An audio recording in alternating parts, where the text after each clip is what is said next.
Okay, today I'm replacing the HumidAir tank. I'm also going to be upgrading to a ClimateLine heated hose on my ResMed Airsense 10. With that, I'm also going to be using a full padded mask, new strap, new outlet, and new filter. This mask is going to go away, and you can see they all kind of connect the same. There's just this little rubber hose, so you can connect whatever kind of mask that you want to it. The first thing to do, pull the tank out, and this hose is not a special hose, it's not a heated hose, so there's no electrical connection or anything. It just kind of pops off the back. And then in there, you can see the air outlet, so I'm just going to try to get that clip over. There we go. And the whole thing pulls out. So now this can go away. Replace the air outlet.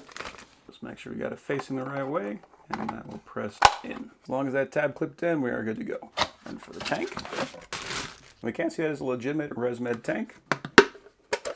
Got our full seal going all the way around, so we don't have to worry about this thing spilling out.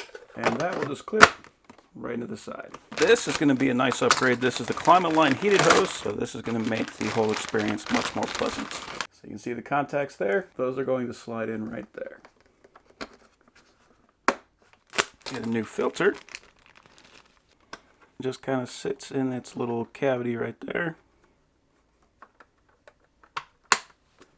I'm using the AirTouch mask. And this is just the full headgear. So we got our tubing.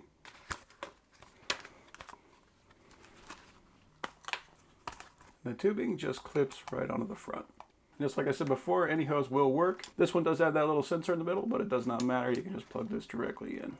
So you got a full swivel. Depending on how you sleep, it's not going to be a problem. That is the full 3-month service. We got an upgraded hose. We got an upgraded mask. The mask still does need to be replaced approximately once a month. And the filter should be replaced approximately once every week or 2 weeks. But the rest of the components, that's going to last a good 3 months.